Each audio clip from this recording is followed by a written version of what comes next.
ተፎካካሪ የፖለቲካ ፓርቲዎች ያላቸውን የፖለቲካ አመለካከት ልዩነት እንደተጠበቀ ሆኖ በሀገራዊ ጉዳዮች ላይ በጋራ ተግባብቶ መስራት እንደሚገባቸው ተገለጸ። የአዲስ አበባ ከተማ አስተዳደር በከተማ ከሚንቀሳቀሱ ተፎካካሪ የፖለቲካ ፓርቲዎች ጋር ውይይት አካሂዷል። ለተረጋጋ የፖለቲካ ስርዓትና ባህል ግንባታ የፖለቲካ ፓርቲዎች ሚና በሚል መሪ ሀሳብ በተካሄደው የውይይት መድረክ በሰላምና ጸጥታ፣ በስራ አጥነት፣ በኑሮ ውድነት፣ በመልካም አስተዳደርና በሀገራዊ ጉዳዮች ላይ ተግባብቶ መስራት በሚቻልባቸው ሁኔታዎች ላይ ከተፎካካሪ ፓርቲዎች ጥያቄዎች ተነስተዋል። ተፎካካሪ የፖለቲካ ፓርቲዎች ብሔራዊ ጥቅምን በሚያስከብሩ ሀገራዊ ጉዳዮች ላይ በጋራ መስራት እንደሚገባ የተገለጸ ሲሆን ከቅርብ ዓመታት ወዲህም ገዢው ፓርቲና ተፎካካሪ ፓርቲዎች በጥርጣሬ ከመተያየት ወጥተው በመተማመን በሀገራዊ ጉዳዮች ተቀራርቦ የመስራት ባህል ማደጉን ከንቲባ አዳነች አቤቤ ተናግረዋል። ፖለቲካ ፓርቲዎች ጋራ መተማመን ላይ መድረስ መቻል አለብን። በጤነኛ መንገድ የሚደረጉ በሰላማዊ መንገድ የሚደረጉ ትችቶች የሚደረጉ ክፍተቶችን መዝጋት አለባቸው። ጥፋቶች መታረም አለባቸው። በአጠቃላይ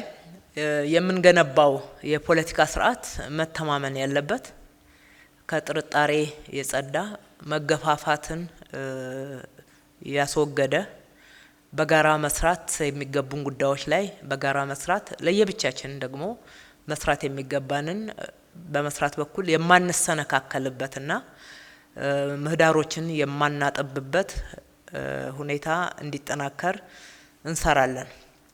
ከሁለተኛው የማክሮ ኢኮኖሚ ማሻሻያ ወዲህ በኢኮኖሚ ላይ ሊደርስ የሚችለውን ተጽዕኖ ከመከላከል እንዲሁም የኑሮ ውድነቱን ለማርገብ ከተማ አስተዳደሩ እየወሰዳቸው ስላሉ እርምጃዎች ለተነሱ ጥያቄዎች ምላሽ የሰጡት ከንቲባ አዳነች የኑሮ ውድነቱን ለማረጋጋት ምርትን በስፋት ወደ ገበያ እንዲገባ እንደ ዋነኛ መፍትሄ በመውሰድ እየተሰራ መሆኑን አብራርተዋል። በተለይም የኑሮ ውድነቱን እንዲባባስ በሚያደርጉ ህገወጥ ደላሎች ላይ የቁጥጥር ስራዎች በስፋት እየተሰራ ነው ብለዋል። የኑሮ ውድነቱ በአዲስ አበባ የሚታየውን አንዳንድ ሙሰኝነት የሚታየውን ክቡር ከንቲባ ለእርሶ ጥያቄ የማቀርበው የኑሮ ውድነት ላይ እኛ ምናምነው እንደ ፓርቲም ሰፊ የሆነ ውይይት ያደረግንበት ብዙ ደላሎች ናቸው የኑሮ ውድነት እንዲመጣ ያደረጉት።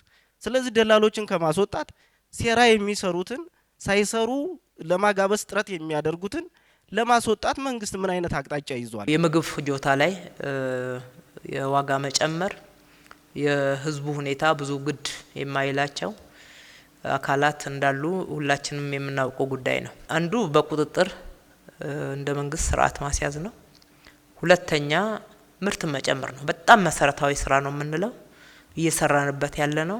ምርትን እንጨምር፣ ገበያው ላይ የምግብ ፍጆታ እንደ ልብ መንቀሳቀስ እንዲችል መልካም እና ምቹ ሁኔታን እንፍጠር። የሚሸጡበት አላግባብ ዋጋን አዛብተው የሚሸጡበት ሰፊ ገበያ እንዳያገኙ እናጥብባቸው የሚል ነው። በተለያዩ አገልግሎት መስጫ ተቋማት ብልሹ አሰራሮች መኖራቸው ከተሳታፊዎች በብዛት የተነሳ ሲሆን ከተማ አስተዳደሩ የአሰራር ስርዓቱን በቴክኖሎጂ የተደገፈ በማድረግ የሚስተዋሉ የመልካም ማስተዳደር ክፍተቶችን ለመቅረፍ ይሰራል ተብሏል። አሰራሮቻችን ረጃጅም አሰራሮች ካንዱ ወደ ሌላ ቢሮክራሲ መቀባበል ያለበት ሁኔታ መቅረት አለበት ነው። እሱን ለማድረግ የአንድ ማዕከል አገልግሎት ማዕከላቶችን እየገነባን ያለ ነው። መሬት ላይ፣ የጤና አገልግሎት ላይ፣ ግንባታ በተለይ ደግሞ ፍቃድ አሰጣጥ ላይ፣ የንግድ ፍቃድ ላይ፣ ገቢ አሰባሰብ ላይ የጀመርናቸው እናንተም የምታውቋቸው በቴክኖሎጂ አገልግሎት መስጠት አለ። አስፍተን እንሄዳለን። ችግሮቹን በክብደታቸው ልክ ነው ትኩረት የሰጠ ነው። በክብደታቸው ህዝቡ እንዲማረር የሚያደርገው አንዱ ይሄ ነው። መንግስት ኢንቨስት ማድረጉ አልቀረም፣ ጥረት ማድረጉ አልቀረም። በሌላ በኩል ደግሞ ለህዝብ ተገቢውን ክብርና አገልግሎት በወቅቱ በተገቢው ሁኔታ አለመስጠት ያማረራል። ነገር ግን ደግሞ በአንዴ አፕ እንደ ዳውን መቀየር አንችልም። በጣም ስር የሰደደ ብዙ ልምምዶች ያሉበት ስለሆነ ለውጦቹን ነው ማየት። የህዝብ ቁጥሯ በየጊዜው እየጨመረ በመጣው አዲስ አበባ የሚታየውን ከፍተኛ የስራ አጥነት ቁጥር ለመቀነስና ዜጎች ከተረጅነት ወጥተው ራሳቸውን እንዲችሉ ከተማ አስተዳደሩ እየሰራቸው ስላሉ ስራዎች ከተፎካካሪ ፖለቲካ ፓርቲዎች ከተነሱ ጥያቄዎች መካከል ይገኙበታል። ህዝብ ወደ ስራ መግባት አለበት። ህዝብ ወደ ስራ ካልገባ ምን ይሆናል?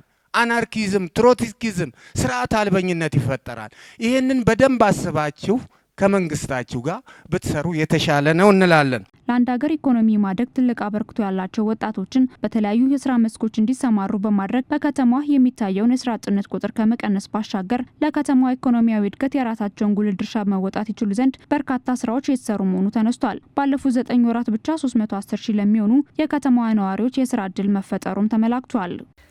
የስራ እድል በመፍጠር በኩል ሰፊ ስራ ነው የሰራን። እውነቱን ለመናገር ያቀርነውን እቅድ ገና አመቱ ሳያልቅ እያሳካን ያለ ነው። አዲስ አበባ ላይ ይሄ 24/7 በዓል ሳይል እሁድ ቅዳሜ ሳይል ምሽት ሌሊት ሳይል የሚሰራው ሁሉ ተከፍሎት ነው። በየቦታው እንደምታዩት የስራ እንቅስቃሴ የሌለበት ወረዳ የለም፣ አካባቢ የለም። ያለው አጠቃላይ እንቅስቃሴ በግል ሴክተሩም የሚሰራው በመንግስት የሚሰራው ትልቅ የስራ እድል። በከተማዋ አንዳንድ አካባቢዎች የሚታየውን የስርቆትና የማጭበርበር ወንጀል ለመክታት የህግ እርምጃዎች በተቀናጀ መልኩ እየተወሰደ መሆኑ ተነስቷል። የተለያዩ ዓለም አቀፍ ዲፕሎማቶች መቀመጫ የሆነችው አዲስ አበባ ሰላሟንና ጸጥታዋን ለማረጋገጥ በትኩረት እየተሰራ እንደሚገኝ ከንቲባ አዳነች አቤቤ አስታውቀዋል። ሰላማዊ ሁኔታ ስናይ አዲስ አበባ እውነቱን ለመናገር በጣም ሰላማዊ ከተማ ናት።